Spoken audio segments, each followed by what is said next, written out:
శౌచము నిలబడుట. అందుకే ఉద్వేగంతో ఉన్నప్పుడు ఏదైనా కోరిక కాలిస్తే వెళ్ళి తలస్నానం చేశారనుకోండి, మనసు సర్దుకుంటుంది.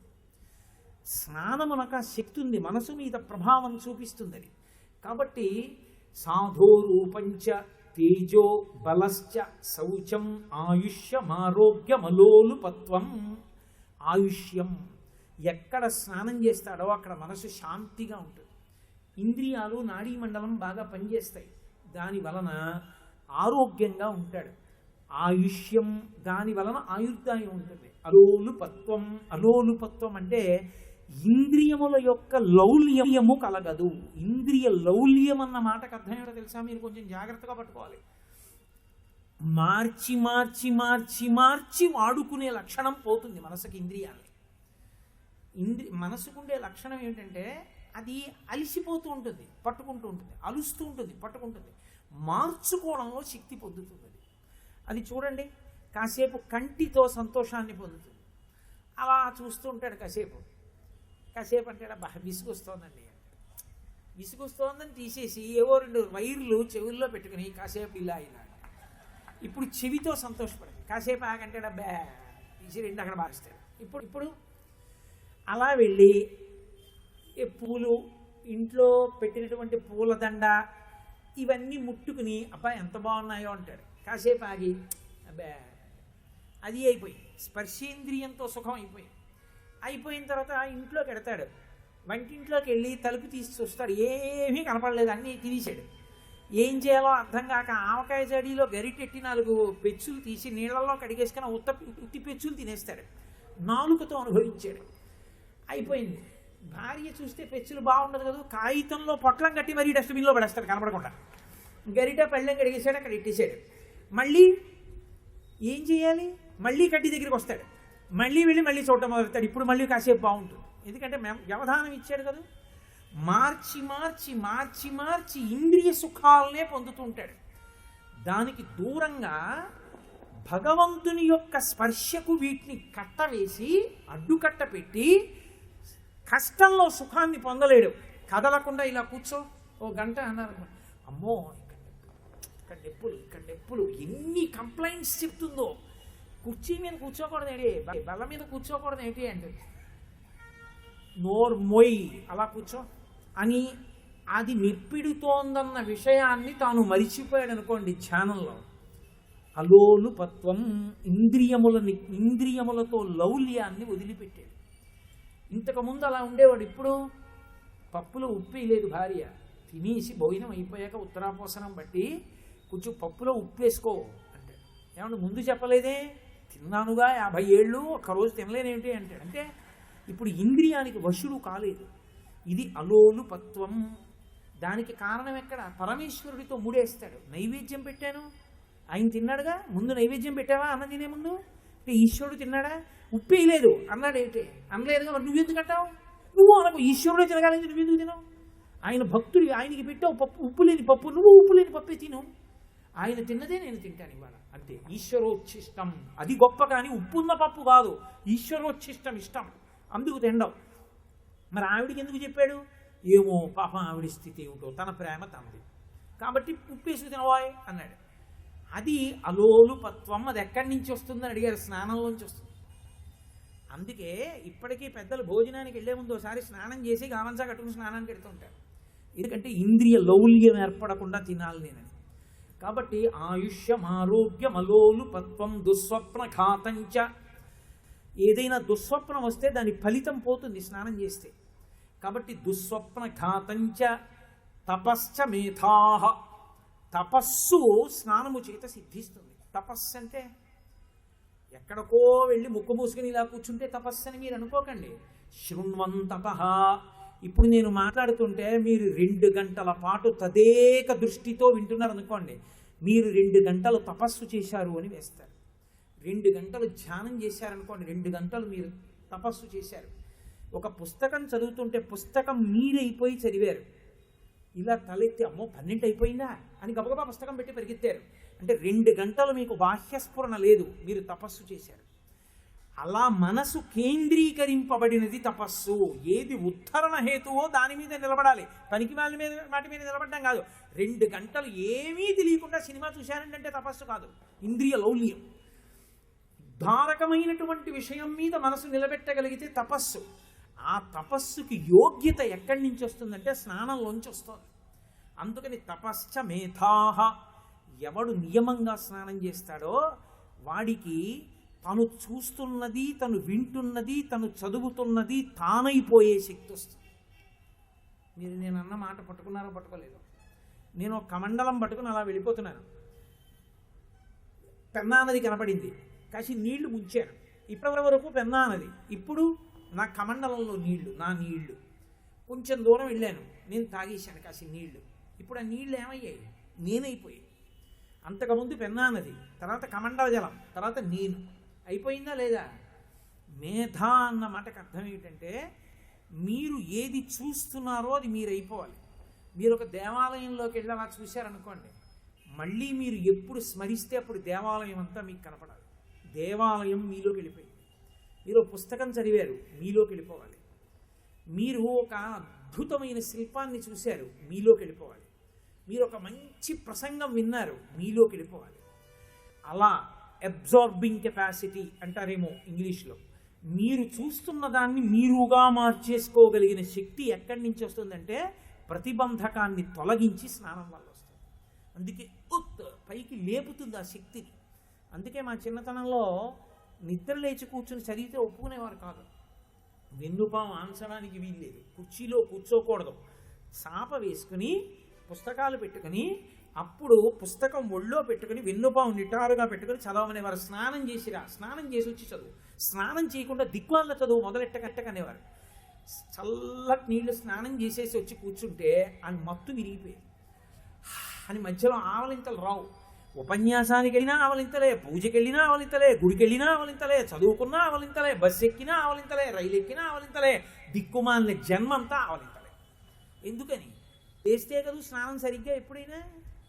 అందుకని స్నానాన్ని చేస్తే దాని వలన ఆ మేధస్సు ఉద్దీపనం అవుతుంది. ఇన్ని శక్తులను అంటే 10 గుణములను స్నానం ఇవ్వగలదు కాబట్టి ఆ స్నానాన్ని చేసి తీరవలసినదే. ఆ స్నానము చేత మాత్రమే శౌచము కలుగుతుంది. ఇప్పుడు నేను మీతో స్నానం ఒకరోజు చెయ్యవలసినటువంటి స్నానము వలన వచ్చేటటువంటి ప్రయోజనముల గురించి మాట్లాడాను. వేదం ఎందుకు స్నానం చెయ్యమంది అన్న దాని గురించి. అయితే ఇవి ప్రతిరోజు చేసే స్నానం. ఒక సంవత్సరాన్ని ప్రమాణంగా తీసుకుంటే తప్పకుండా చెయ్యవలసినవి పంచభూత స్నానం అని ఉన్నది, అది చెయ్యాలి. అయితే నేను పంచభూత స్నానం చెప్పే ముందు మీతో ఒక మాట చెప్పాలి. ఏమంటే మీరు ఇవన్నీ చెప్పారు, బాగుంది, మరి ఇందాక మీరేమో 104 జనం వస్తే నిన్ను ఈశ్వరుడు క్షమిస్తాడయా అన్నారు. మరి ఇలా ఎలా స్నానం? రోజు ఒంట్లో బాగుండకపోవడం ఉంటుంది, పడిశం పడుతుంది, దగ్గు వస్తుంటుంది, అప్పుడు చేయవలసిందే. ఇలా శాస్త్రం ఒకటి గుర్తుపెట్టుకోండి, వేదం ఇప్పుడు మిమ్మల్ని భగవంతుడి దగ్గర నుంచి దూరంగా జరిపేది. మీ మనసుని ఈశ్వరుడి దగ్గర పెట్టడానికి మీకు అవకాశం ఇస్తుంది. అరే నేను ఇవాళ తలస్నానం చేయలేకపోతున్నాను అనుకుంటే కంఠస్నానం అంటారు, ఇక్కడి నుంచి స్నానం చెయ్యొచ్చు. ఇక్కడ నుంచి కూడా చేయడాన్ని మీకు అంగీకరించదు. గుండెంతా గురగురలాడిపోతోంది, శ్లేష్మ పట్టి అనుకుంటే నడుము వరకే చెయ్యొచ్చు. కటిపర్యంతం కూడా నేను స్నానం చేయలేదంటే కాళ్ళు కడుక్కోవచ్చు. కాళ్ళు కూడా కడుక్కోలేను, మునిగిపోతున్నాను అనుకుంటే చల్లుకోవచ్చు. నీరు కూడా చల్లుకోలేను, అసలు నీటి దగ్గరికి కూడా వెళ్ళలేను, ముట్టుకోలేను అనుకుంటే వేడి నీళ్లలో స్నానం చేయొచ్చు, చల్లుకోవచ్చు. అది కూడా చెయ్యలేనంటే బట్ట తడిపి ఒళ్ళు తుడుచుకోవచ్చు. అది కూడా చెయ్యలేనంటే 3 మాటలు విభూతి చల్లుకుంటే చాలు, స్నానం అయిపోయింది. ఎప్పుడు? ఒంట్లో బాగుండనప్పుడు. అంతేకాని చాలా గొప్ప మాట చెప్పేశారు కోటేశ్వరరావు, అది మీరు నా మీద పెట్టేసి రోజు విభూతి అల్లేసుకోమని నేను చెప్పట్లేదు. శరీరము అలా ఆయా కోణములలో సహకరించకపోతే మీరు నిర్ధారించేసుకోవడం కాదు, యథార్థ కోణంలో ఆలోచించి. నిజంగా అంత 104 జ్వరం ఉందా, అంత గుండెలు గురగురలాడిపోతున్నాయా, అంత పడిశం పట్టేసిందా, నే స్నానం చేయలేనా అన్నది ఆలోచించి చేస్తే వాడు పూజకి కూర్చోవడాన్ని శాస్త్రము తప్పు పట్టలేదు. వాడు రోగగ్రస్తుడై ఉన్నాడు, ఒక్కసారి కాసిని పాలు శివలింగం మీద పోద్దామని ఉందండి, మాస శివరాత్రి అన్నాడు. మార్గశీర్ష మాసంలో ఆర్ద్రాభిషేకం పైగా పొయ్యాలనుంది, పాపం వాడికి 104 జ్వరం, నువ్వు స్నానం చేయలేదు పొయ్యొద్దు అనకూడదు. నువ్వు శాస్త్రం తెలుసున్నవాడివైతే విభూతి చల్లి పోయించి పంపించాలి. ఎప్పుడు వాడు అనారోగ్యాన్ని దృష్టిలో పెట్టుకొని. వేదం మూర్ఖంగా మనిషిని ఈశ్వరుడికి దూరం చెయ్యదు. ఏ స్థితిలో ఉన్నా ఈశ్వరుడికి దగ్గర చేస్తుంది ఆచారం. నీ పరిస్థితిని దృష్టిలో పెట్టుకుని నిన్ను దగ్గర చేస్తుంది. ఇదిగో ఇప్పుడు చూడండి, నేను ఉపన్యాసం చెప్తుంటే దగ్గొచ్చింది. నా వరకు నాకు ఉపన్యాసం ఒక పూజ, ఒక ధ్యానం. నేను దగ్గితే మధ్యలో స్నానం చేసి కానీ కూర్చోకూడదు. నేను లేచి వెళ్ళి స్నానం చేసి వస్తే మీరు ఏం చేస్తారు? అందుకని కుడి చెవి మీద చెయ్యేసుకుంటే నేను గంగా స్నానం చేసేసినట్టే. మళ్ళీ చెప్పచ్చు. అప్పుడు శాస్త్రం అంగీకరించిందా లేదా? ఇదే ఉదాహరణ. శాస్త్రం ఎప్పుడూ నిన్ను భగవంతుడికి దగ్గరగా ఉంచే ప్రయత్నం చేస్తుంది తప్ప నిన్ను ఎలాగో అలా మూర్ఖంగా జరుపుదాం అనుకోదు. నీకు చేత కాకపోతే, నువ్వు వేదం చదవకపోతే, నువ్వు శాస్త్రాలు చదువుకోకపోతే అప్పుడు నువ్వు మూఢాచారం అంటావు. నువ్వు నిజంగా చదువుకుంటే దీనికన్నా ఉదారంగా మాట్లాడగలిగిన వాడు లోకంలో లేడంటావు. కాబట్టి అంత ఔదార్యంతో మాట్లాడుతుంది శాస్త్రం. పంచభూత స్నానము అని ఒక స్నానం, అది సంవత్సరంలో ప్రతి వాళ్ళు చెయ్యాలి. పంచభూతములని మన శరీరంలో అవే ఉంటాయి. పిండాండము అంటారు శరీరాన్ని. ఇందులో 5 భూతములు, బ్రహ్మాండమునందు పంచభూతములు. ఈ పిండాండం బ్రహ్మాండంతో సమన్వయం అవుతుంటుంది. అదే బ్రతికున్నాడు అంటారు. బ్రతికున్నాడు అన్న మాటకు అర్థం ఏంటంటే పిండాండము బ్రహ్మాండముతో సమన్వయమవుట. దీంట్లోకి గాలి కావాలి, బ్రహ్మాండంలో గాలి ఇందులోకి పుచ్చుకుంటాడు. ఇందులో మళ్ళీ మలినమైన వాయువు వదిలేయాలి, బ్రహ్మాండంలోకి వదిలేస్తాడు. దీంట్లోకి నీళ్లు కావాలి, బ్రహ్మాండంలో నీళ్లు పిండాండంలో పోస్తాడు. ఇందులో మలినమైన నీళ్లున్నాయి, మళ్ళీ బ్రహ్మాండంలోకి వదిలేస్తాడు. దీంట్లోకి పృథివీ కావాలి, బ్రహ్మాండంలో యాపిల్ పండు పిండాండంలో పడేస్తాడు. పిండాండంలో పృథివీ మిగిలిపోయింది, బ్రహ్మాండంలోకి వదిలేస్తాడు. పృథివీ ఆపస్ తేజో వాయు ఆకాశములు. బయట ఎండ ఎక్కువగా ఉంది, ఇక్కడ చల్లటి మజ్జిగ పుచ్చుకుంటాడు. బయట చల్లగా ఉంది, లోపల వేడిని శరీరం పెంచుకుంటుంది. అనండి పొగొస్తుంది, లోపల వేడిని పెంచుకుంటుంది. ఎప్పుడు ఒకే వేడి ఉండేటట్టుగా చూసుకుంటుంది. ఇందులో ఏది తగ్గిపోయినా బ్రహ్మాండ పిండాండముల సమన్వయం పోతోంది అంటే ఇక ఆ శరీరం ఉండదు, బ్రహ్మాండంలోకి వెళ్ళిపోతోందని గుర్తు. దాన్ని దిద్దగలిగిన వాడు ఒక్కడే, పరమేశ్వర స్వరూపుడైన వైద్యుడొక్కడే దిద్దగలడు. ఆయనకే తెలుస్తుంది ఆ సమన్వయం ఎందుకు పోతోందో. అందుకే ప్రథమో దైవ్యోభిషకు అని రుద్రాధ్యాయం. పరమశివుడే ఈ భూమి మీద వైద్యుడిగా తిరుగుతాడు. వైద్యో నారాయణో హరిహి, శ్రీ మహావిష్ణువు వైద్యుడిగా తిరుగుతాడని. కాబట్టి ఈ బ్రహ్మాండ పిండాండ సమన్వయం జరగడమే బ్రతకడం, బ్రహ్మాండ పిండాండ సమన్వయం ఆగిపోవడమే సరిపోవడం. కాబట్టి ఈ పిండాండానికి గౌరవం ఏమిటంటే బ్రహ్మాండమునందున్న పంచభూతములలో ఇది స్నానం చెయ్యాలి. బయట ఉన్నవి పృథివీ ఆపస్ తేజో వాయు ఆకాశములు, ఇందులో ఉన్నవి పృథివీ ఆపస్ తేజో వాయు ఆకాశములు. పృథివీ అంటే మట్టి, ఎంత గొప్ప స్నానాలు చేసినా ఇలా అంటే మట్టి వస్తుంది. ఆపస్ అంటే నీళ్లు, ఇందులో నీళ్లు ఉంటాయి. తేజో, ఇందులో వేడి ఉంటుంది. పృథివీ ఆపస్ తేజో వాయువు, ఇందులో గాలి ఉంటుంది. ఆకాశము, ఇందులో ఖాళీ ఉంటుంటుంది, జాగా మూసుకుపోయింది అనుకోండి, క్యాన్సర్ వచ్చేసింది, ట్యూమర్ వచ్చేసింది, బ్లాక్ అయిపోయింది అంటారు. అదో పెద్ద వ్యాధి. అవి ఎక్కడ ఎంత తెరుచుకుని ఉండాలో అంత తెరుచుకుని ఉండాలి. ఆకాశము బయట కూడా అంతే, పృథివీ ఆపస్ తేజో వాయువు ఆకాశములు ఉంటాయి. స్నానం అంటే గౌరవం. ఇది పంచభూతాలతో అది పంచభూతాలతో ఉండి రెండు సమన్వయం బ్రతకడం కనుక ఇది బయట ఉన్న పంచభూతాలతో స్నానం చెయ్యాలి ఏడాదికి ఒక్కసారైనా.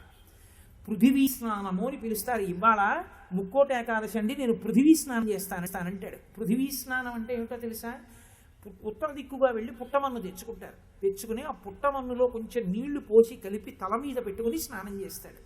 ఆ మట్టి కరిగి శరీరం అంతా పడి తర్వాత నీళ్ల చేత కడగబడుతుంది. పృథివీతో స్నానం చేశాడు కాబట్టి పృథివీ స్నానం. అలాగే పృథివీ ఆపస్ వారుణ స్నానము అంటారు. అంటే నీటిని తీసి శరీరం మీద పోసుకుంటాడు. అలా నీటిని పోసుకుని చేసేటటువంటి రోజు మనం చేసే స్నానం లాంటి స్నానం, అది వారుణ స్నానం. అంటే పంచభూతములలో జలభూతముతో తడుపుతాడు, దీన్ని స్నానం చేశాడంటారు. ఇక పృథివీ ఆపస్ తేజో అగ్ని స్నానం, అగ్నితో స్నానం చేయించాలి. ఎలా కుదురుతుంది? అగ్ని స్నానం అంటే విభూతి స్నానం.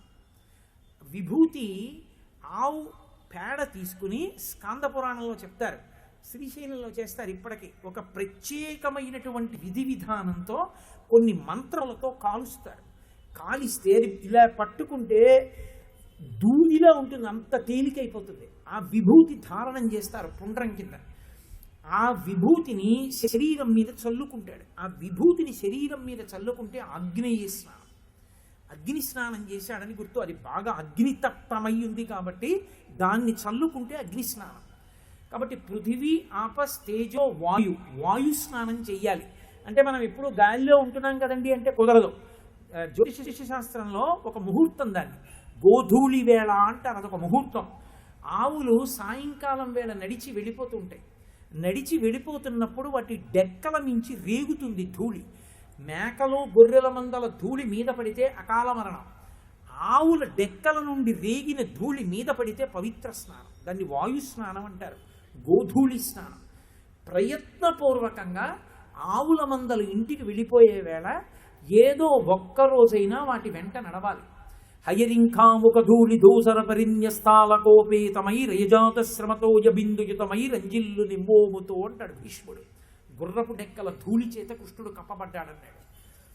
ఆవుల మంద వెనక నడిస్తే సాయంకాలం వేళ ఆ డెక్కల నుంచి పైకి రేగిన ధూళి ఒళ్ళంతా పడితే దాన్ని పరమ పవిత్రమైన స్నానం అని పిలుస్తారు. గోధూళి స్నానము, వాయు స్నానము అని పిలుస్తారు దాన్ని.